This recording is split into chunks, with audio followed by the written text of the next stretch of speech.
Trekkers club Tamil ஓட்டுநர் சொந்தங்கள் எல்லாருக்கும், சப்ஸ்கிரைபர் எல்லாருக்கும் அழகான ஒரு வணக்கங்கள்.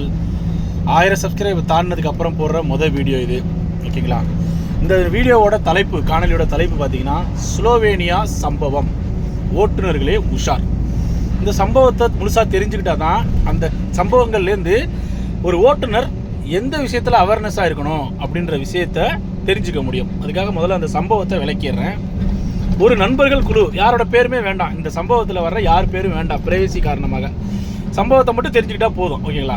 ஒரு ஓட்டுநர் நண்பர்கள் குழு ஒரு ஏஜென்சி மூலயமா இன்டர்வியூ அட்டன் பண்ணி பாஸ் ஆகி வேகமாக ஸ்லோவேனியா ப்ராசஸ்லாம் முடிச்சுட்டு எம்பசிக்கு போயிட்டு வந்துட்டு டிஆர்சி கார்டை வாங்கிக்கிட்டு ஸ்லோவேனியா போகிறாங்க. என்ன வண்டி ஓட்ட போகிறாங்கன்னா 6 வீல் வண்டி, அதாவது ஒரு மினி ட்ரக். டிரைவருங்க எல்லாருக்குமே தெரியும் மினி ட்ரக்குனா. நம்ம வந்து ஒரு 407, ஒரு கேண்டரு, இந்த லெவலில் ஒரு 17 ஃபீட் வண்டி இருக்குது பார்த்தீங்களா, 15 ஃபீட்டு 17 ஃபீட்டு, இந்த ரேஞ்சில் உள்ள ஒரு வண்டியை ஸ்லோவேனியாவில் ஓட்டுறதுக்கு ஒரு கம்பெனிக்கு போகிறாங்க. போகிற 10 பேரில் எல்லோரும் எக்ஸ்பீரியன்ஸ் டிரைவர் தான். பொதுவாகவே யூரோப் ஜேர்னியில் எல்லாருமே 2000 2200 யூரோ சேலரி கேள்விப்பட்டிருப்பீங்க ட்ரெய்லர் டிரைவருக்கு. ஆனால் ஸ்லோவேனியாவில் இந்த 6 வீல் வண்டி அப்படின்ற மெத்தடுன்றனால 1100 யூரோ தான் சேலரி. அப்படின்றதுனாலும் பரவாயில்ல, ஏன்னா அந்த வேலையில் வந்து அக்கமடேஷன் வந்து கொடுத்துட்றாங்களா. டெய்லி வந்து ஒரு ட்ரெய்லர்னா எல்லா கண்ட்ரிக்கும், யூரோப்பில் உள்ள ஷெங்கன் கண்ட்ரிக்கெல்லாம் ட்ராவல் ஆகும், வண்டியிலே படுத்துக்கணும், சமைச்சு சாப்பிடணும். இந்த மாதிரி வண்டினா டெய்லி 8 ஹவர் ஷிஃப்ட் டியூட்டி முடிச்சுட்டு காலைல 9-10 மணிக்கு போனோமா, சாயந்தரம் 4-5 மணிக்கு 8 ஹவர் கணக்கு முடிச்சுட்டு வந்துடலாம். அப்படின்றனால இது சாட்டிஸ்ஃபைடாக இருந்துச்சு, எங்களுக்கு இந்த சேலரி போதும் அப்படின்றதோட போகிறாங்க. அங்கே போயிட்டு டிரைவிங் ஸ்கூலில் 15 நாள் கிளாஸ் எல்லாம் முடிஞ்சோடனே அவங்க வந்து டியூட்டிக்கு கோ டிரைவராக டியூட்டிக்கு போடும்போது, ஒரு ட்ரையல் மாதிரி போடும்போது, அந்த கம்பெனி சார்பாக ஒரு டிரைவரை ட்ரையல் மாதிரி போடும்போது தான் அவங்களுக்கு ஒரு முக்கியமான விஷயம் தெரிய வருது. என்னன்னா, அந்த 15 to 17 ஃபீட் வண்டி பாக்ஸ் மாதிரி உள்ள அந்த வண்டியில் 30 கிலோ மூட்டையாக கொண்ட 200 மூட்டைகளையோ 250 மூட்டைகளையோ, அதாவது ஒரு 6 டன்னோ அதுலேருந்து 8 டன்னுக்குள்ள அந்த வண்டியோட கெப்பாசிட்டி தகுந்த மாதிரி அந்த வண்டியை கொண்டு போய் யார்டில் நிப்பாட்டி டிரைவருங்கள் தான் லோடு பண்ணணும். அந்த 30 கிலோ பேக்கை 2 டிரைவர், ஒரு ஓட்டுற டிரைவர் ஒரு கோ டிரைவர்னு 2 டிரைவர்மா சேர்ந்து லோடு பண்ணணும். வண்டிக்குள்ளே லோடு பண்ணிட்டு அதை 1 இல்லாட்டி 2 இல்லாட்டி 3 4-5 இடத்துல போய் அன்லோடு பண்ணணும். அதையும் டிரைவர்களே தான் செய்யணும், தமிழ் தனியாக லோடுமேன் கிடையாது. அப்படின்னோடனே இவங்க முதல் நாள் ட்ரையல் ஒரு டிரைவர் போய் பார்த்துருக்காங்க. பார்க்கும்போது என்ன ஆச்சுன்னா, அந்த 30 கிலோ மூட்டையை வண்டியிலேருந்து ஒரு டிரைவர் எடுத்து இன்னொரு டிரைவர் தோல் மேலே வச்சோன்னே, அவர் கிரவுண்ட் ஃப்ளோர்லேயே உள்ள சூப்பர் மார்க்கெட்டாக இருந்தால் அதில் போய் வைக்கணும். அந்த 30 கிலோ பேக் வந்து ஒரு கோதுமை பேக்குன்னு சொல்கிறாங்க, கிரவுண்ட் ஃப்ளோரில் கொண்டு வைக்கணும். இல்லை ஃபஸ்ட் ஃப்ளோராக இருந்தால் ஃபஸ்ட் ஃப்ளோரில் போய் ஏறி வைக்கணும். இது ஒரு 30 கிலோ மூட்டையை ஒரு 8 டன் கெப்பாசிட்டினா எப்படி பார்த்தாலும் ஒரு டிரைவருக்கு 100-120 மூட்டை வரும். 100 மூட்டைனா 30 கிலோனா 3 டன் வந்துடுதுங்களா. 3 டன்னாக இருந்தால் ஒரு ஆளுக்கு 100 மூட்டை, இல்லைனா 120 மூட்டை, இந்த அளவில் வருது. அங்கேருந்து வண்டிக்குள்ளே ஏற்றி வச்சு போய் இறக்கி வைக்கிற வரைக்கும் இந்த டிரைவர் செய்கிற மாதிரி வந்துச்சு. ஒரு 6 வீல் வண்டியை விரும்பி யார் போவாங்கன்னா, ஒரு காரு, டெம்போ ட்ராவலரு, ஒரு 407 ஓட்டிட்டு இருந்த இந்தியா டிரைவர் தான் இதை செலக்ட் பண்ணி போயிருப்பாங்க. நம்ம இங்கேயே பார்த்தீங்கன்னா ஒரு காய்கறி வண்டியாக இருக்கட்டும், ஒரு லோடு வண்டியாக இருக்கட்டும், ஒரு டிரைவர் சின்ன ஹெல்ப் பண்ணுவாங்க, கயிறு போட, தார்பை போட, இதுக்கெல்லாம் ஹெல்ப் பண்ணுவாங்க. அந்த வண்டியில் ஆனால் பஞ்சர் ஆனால் அவங்க வச்சு ஷிஃப்ட் பண்ணி ஏற்றி எல்லாம் மாட்டிக்குவாங்க. லாரி டிரைவர்ஸும் அப்படி தான், அது 50 டன் வண்டியாக இருந்தாலும் ஜாக்கி போட்டு ஏற்றி அவங்க பண்ணிப்பாங்க. ஆனால் இந்த மாதிரி மூட்டையை வந்து அங்கே இறக்க வச்சோன்னா அவங்களால முடியலை நண்பர்களே. இப்படி வந்து ஒரு தகவல் வருது. வர்ற கேப்புக்குள்ளே, அதாவது எந்த கேப்புக்குள்ளனா, இவங்க இங்கேருந்து ஃப்ளைட் ஏறி போயிட்டு வண்டி இந்த மாற்றி டெஸ்ட் ட்ரைவ் ஆகிறதுக்கு கிட்டத்தட்ட ஒரு 16 நாள் 17 நாள் கேப் இருக்குல்ல. அவங்க டிரைவ் ஸ்கூலில் எல்லாம் முடிச்சுட்டு கோர் 95 சர்டிஃபிகேட் வாங்கிட்டு டெஸ்ட் ட்ரைவ் வண்டி இதான் டியூட்டிலான்னு தெரிஞ்சுக்கிறதுக்கு அவங்க ஃப்ளைட் அவுட் இறங்கினதுலேருந்து ஒரு 16-17 நாள் ஆயிடுச்சு பார்த்தீங்களா. இந்த இன்பிட்வீன் கேப்பில் இவங்க சக்ஸஸ்ஃபுல்லாக இந்த போன வழிமுறையை வந்து அவங்க அதே கம்பெனிக்கு இந்த வேலைக்கே பின்னாடி போக போகிறாங்கல்ல, ஒரு 30 பேர்கிட்ட வந்து மறுபடியும் இன்டர்வியூ நடந்திருக்கு. அதில் செலக்ட் ஆகி போக போகிறவங்களுக்கு ரிவ்யூவாக சொல்லியிருக்காங்க. எந்த ரிவ்யூவா? இவங்க சக்ஸஸ்ஃபுல்லாக அங்கே போயிட்டாங்க, அவங்களோட அக்கமடேஷன் சூப்பராக இருக்குது, கம்பெனி எங்களை கரெக்டாக கொண்டாந்து வச்சிருச்சு, நல்லபடியாக வந்துட்டோன்றத ரிவ்யூவை அவங்க பின்னாடி போக போகிற 30 பேருக்கு மேலான ஓட்டுநர்களுக்கு ரிவ்யூவாக கொடுக்குறாங்க. அந்த 30க்கும் மேலான ஓட்டுநர்களில் நல்லா புரிஞ்சுக்கணும், ஒரு ஓட்டுநர் ஒரு ஏஜென்சியை டைரெக்டாக கான்டாக்ட் பண்ணி அந்த ஏஜென்சி மூலிமா போகிறது ஒரு மெத்தட். அதே ஒரு ஓட்டுநர் யூரோப்பில் ஆல்ரெடி ஒர்க் பண்ணிக்கிட்டு இருக்க ஒரு டிரைவர் நான் வேலை வாங்கி தரேன்னு சொல்லி அவங்க மூலியமாக ஏதாவது ஏஜென்சியை வந்து கான்டாக்ட் பண்ணி போகிறது இன்னொரு மெத்தட். இந்த பின்னாடி இந்த கம்பெனிக்கு இந்த கதையில் வர்ற சம்பவத்தோட தொடர்புடைய அந்த கம்பெனிக்கும் நாட்டுக்கும் போக போகிற இந்த பேலன்ஸ் 30 டிரைவர்களில் ஒரு 10 டிரைவர்கள் அந்த ஏஜென்சி மூலமாக டைரெக்டாக போகிறவங்க பொழுது, ஒரு 20 டிரைவர்கள்ட்ட ஒரு டிரைவர் மூலியமாக அந்த ஏஜென்சியை தொடர்பு கொண்டு அவங்க மூலியமாக போகிறவங்க, ஓகேங்களா. இப்போ என்ன ஆகி போச்சுன்னா இவங்க 16வது நாள், அதாவது இந்த ரிவ்யூவெல்லாம் வந்து அவங்க இங்கேருந்து போய் அந்த கம்பெனியில் இறங்கி சேஃப்டியாக வந்துட்டோன்னு முடிச்சோடனே அந்த ரிவ்யூ கொடுத்துருக்காங்க பின்னாடி வரப்போகிறவங்களுக்கு. ஆஃப்டர் 70 days தான் அங்கே உள்ள நிலைமை தெரிஞ்சு போச்சு. இந்த மாதிரி மூட்டை தூக்குற மாதிரி ஒரு சூழலாக இருக்குது, லோடிங் அன்லோடிங்கை பற்றி நாலேஜ் எங்களுக்கு கிடையாது, விவரம் தெரியாமல் நாங்கள் வந்துட்டோம், அதனால் பின்னாடி வர்றவங்க கொஞ்சம் தெளிவாக இதெல்லாம் பார்த்துக்குங்க சொல்லிட்டு அங்கே இருக்கிறவங்க 17வது நாள் 18வது நாள் ஒரு ரிவ்யூவை தந்தோன்னே இந்த பேலன்ஸ் போக போகிற ஸ்டேஜில் இருந்தாங்க பார்த்தீங்களா, அவங்கெல்லாம் கொஞ்சம் கன்ஃபியூஸ் ஆகிட்டாங்க. கன்ஃபியூஸ் ஆனோன்னே என்ன ஆகி போச்சுன்னா அந்த ஏஜென்சி மூலியமாக டைரெக்டாக போகிறவங்க அவங்களோட இண்டிவிஜுவல் முடிவை அவங்க எடுத்துக்குவாங்க.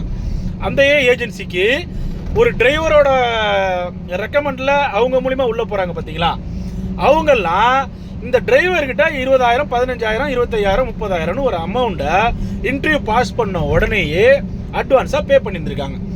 ஆனால் அந்த ஏஜென்சி பார்த்தீங்கன்னா அவங்களோட ரூல்ஸ் பிரகாரம் டிஆர்சி கார்டு வாங்குற வரைக்கும் யாரிடமும் பணம் வாங்குறது இல்லை. அதனால டைரெக்டாக ஏஜென்சிக்கு போனவங்க பணம் எதுவும் கொடுக்காததுனால இவங்களுக்கு விருப்பம் இருந்தால் அந்த மூட்டை தூக்கிறதுக்கு உடல் ஒத்துழைச்சா போவாங்க, இல்லைன்னா போக மாட்டாங்க. ஆனால் ஒரு டிரைவர் மூலிமா அந்த இன்டர்வியூ அட்டன் பண்ணி அந்த டிரைவர் வந்து இந்த ரிவ்யூலாம் அவங்க போய் இறங்கணும்னு கொடுத்த ரிவ்யூ வச்சு முடிச்சோடனே ஓகே நல்லபடியாக போயிடுவோம் நம்மளும் அப்படின்ற நம்பிக்கையில் அந்த 10,000 15,000 20,000 அவங்களுக்கு முடிஞ்ச தொகையை அட்வான்ஸாக கொடுத்துருப்பாங்க பார்த்தீங்களா, அந்த தொகையை திருப்பி கேட்குற ஒரு சூழல் வரும்போது இந்த டிரைவராக இருக்கிற ஒரு யூரோப்பில் இருக்கிற ஒரு டிரைவராக இருக்கிறவர் இந்த விஷயத்தை வந்து பேட் ரிவ்யூவாக ஸ்லோவேனியாவிலேருந்து கொண்டு வந்தவங்களை காம்ப்ரமைஸ் பண்ணவும் அல்லது அவங்கள த்ரெட்டன் பண்ணவும் முயற்சித்து அந்த விஷயத்தை நம்ம வாட்ஸ்அப் குரூப்பில் வந்து தற்செயலாக அவங்க வந்து ஒரு குரல் பதிவாக போட்டு இந்த குரல் வழியாக சொன்னாங்கல்ல இந்த மாதிரி ஒரு சம்பவம் ஆகி போச்சுங்க, கொஞ்சம் உஷாராக இருக்குன்ட்டு. அதனால் அதை அவர் வந்து தனிப்பட்ட விருப்பத்தோடு அவர் வந்து போட்டதையும் நான் வந்து எனக்கு வந்து எங்கள் குரூப்பில் வந்து அட்மினாக இருக்கவங்க யாருன்னு போடலான்றதுனால நான் வந்து தூங்கிட்ட ஒரு மெசேஜ் போட்டு எனக்கே தெரியாது, எல்லாருக்கும் இது பாஸ் ஆகிடுச்சு. எங்கள் குரூப்பில் வந்து எங்கள் குரூப் மூலிமா இந்த தகவல் வெளியில் நிறைய பேருக்கு போய் சேர்ந்ததாலையும் என்னை பற்றியும் அந்த ஓட்டுநர் நண்பர், யூரோப்பில் உள்ள அந்த ஓட்டுநர் நண்பர் தவறான தகவல்களையும் சொல்லிக்கிட்டு இருக்காரு வெளியில். எங்கள் குரூப்புக்குள்ளே இப்படி ஒரு சம்பவத்தை இந்த மாதிரி இருந்தும் இந்த மாதிரி காம்ப்ரமைஸ் பண்ண த்ரெட்டன் பண்ண பார்க்குறீங்களே, ஒரு டிரைவரால் முடிகிறவன் போவான். இப்போ உதாரணமாக என்னெல்லாம் எடுத்துக்கிட்டீங்களா வச்சுங்களேன், நான் இப்போ லாரி ஓட்டிட்டு இருக்கேன்ல, 50 டன் மெட்டல் உள்ள லாரிங்க, மேலே ஏறி லோடு நிறவுவேன், எவ்வளவோ கஷ்டப்படுவேன், ஒரு பஞ்சர் ஆகி ஒரு வீல்லாம் மாட்டிக்கிச்சுன்னா போராடுவேன், 16 வீலு வண்டி 16 வீலுக்கு டயர் கழட்டி பவுடர் போடுவேன். என்னால் ஒரு ஹார்ட் ஒர்க்கை ஓரளவுக்கு செய்கிறதுக்கு என் உடல் பழக்கப்பட்ட உடம்பு. என்ன போல டிரைவர் நிறையா இருப்பீங்க, ஆனால் இதே வண்டியில் ஓட்டுறவங்களே பல பேரால் அது முடியாது. ஏன்னா இந்த காலம் அப்படி, ஒவ்வொரு டிரைவருக்கும் வயசு, உடல் வாகு, இயற்கையான உடல் சூழல், இப்படி பல்வேறு காரணங்களால் சில வேலைகள் எல்லாம் செய்ய முடியாது. ஒரு 1000 கிலோமீட்டர்னாலும் வண்டி ஓட்டுவாங்க, அவங்களால ஒரு 5 மூட்டையை அந்தாண்ட தூக்கி வைக்க முடியாது. இப்படி எத்தனையோ பேர் இருப்பாங்க.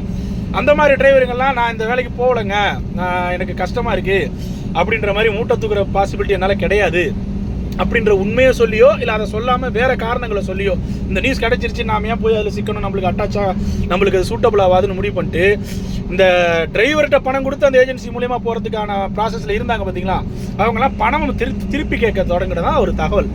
அது மாதிரி ஆக வந்தால் அந்த டிரைவர் வந்து யூரோப் டிரைவர் வந்து இந்த வேலையை பண்ண டிரைவர் வந்து அங்கே போயிட்டு இந்த ரிவ்யூ கொடுத்தவங்களெலாம் த்ரெட்டன் பண்ணுறதுக்கான சூழல்லாம் உருவாக்கிக்கிட்டு அது டிஸ்பிளே ஆன என்னோட குரூப்புன்றதுனால என்ன வந்து மிரட்டுற மாதிரியெல்லாம் ஒரு சூழல், இல்லை என்ன தப்பாக ப்ரொஜெக்ட் பண்ணுற மாதிரியான ஒரு சூழல்லாம் உருவாகுது.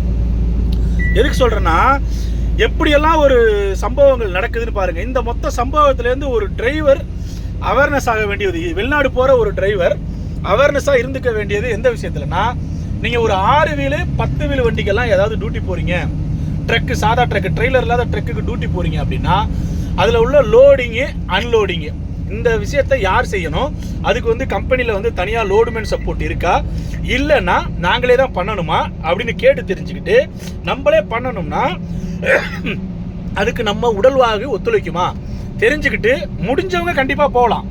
ஏன்னா ஒரு அமௌண்ட்டால் குறைச்சிருக்கலாம், ஏதாவது ஒரு சலுகை இருக்கலாம், சீக்கிரம் ப்ராசஸ் நடக்கிற மாதிரி இருக்கலாம், ஜெனுனான ஏஜென்சி பண்ணுறாங்கன்ற பட்சத்தில் உங்கள் உடல்வாகு ஒத்துழைப்புனா போகலாம்.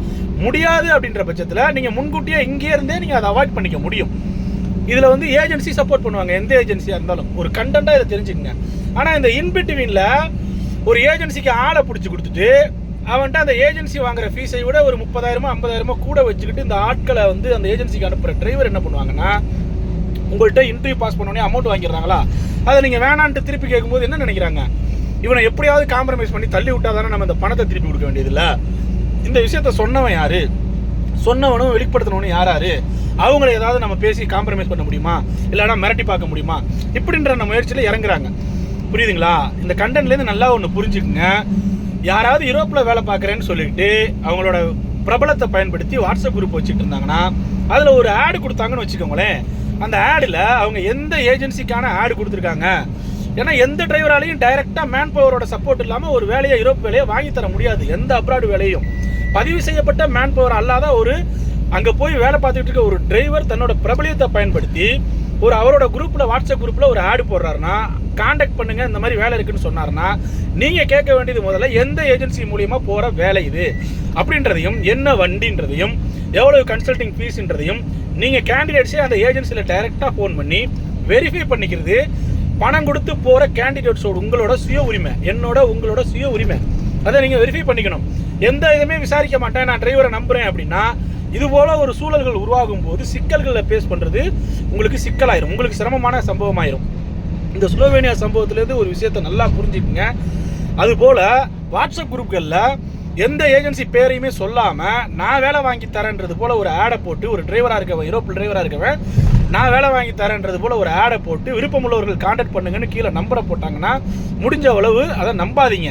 இல்லை அந்த நபர் மேலே நம்பிக்கை இருக்கிற பட்சத்தில் இது எந்த ஏஜென்சியில் இந்த ரிக்ரூட்மெண்ட் நடக்குது, அந்த ஏஜென்சி நம்பர் என்ன, நாங்கள் அவங்க மூலிமா போகிறோம், உங்களுக்கு ஏதாவது சர்வீஸ் சார்ஜ்னாலும் தர்றோம், எங்களை கைட் பண்ணுங்க அப்படின்னு வெளிப்படையாகவே கேட்டுக்கிட்டு கவனமாக என்ன வண்டி, அந்த வண்டிக்கு லோடிங் அன்லோடிங் சம்மந்தப்பட்ட details, consulting fees, total cost எவ்வளவு, ப்ராசஸிங் டைமு எல்லாத்தையும் தெரிஞ்சுக்கிட்டு ஒரு முயற்சியை செய்யுங்க.